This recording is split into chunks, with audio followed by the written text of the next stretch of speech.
distant lights most of my life.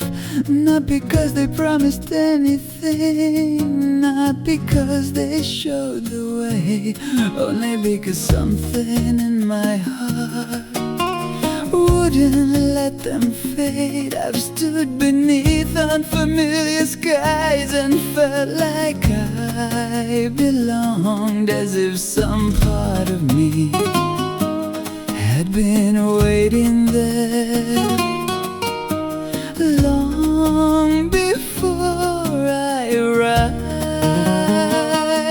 Maybe that's foolish, maybe it's true, but some roads feel like memories before they're ever new.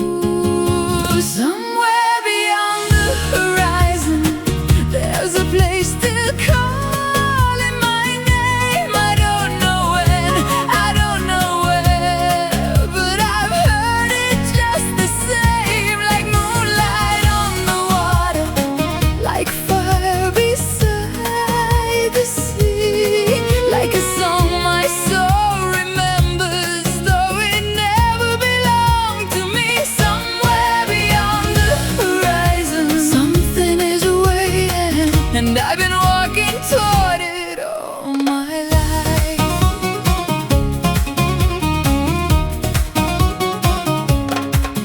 People ask me what I'm searching for. I smile and let it pass, because I don't think I'm searching for something I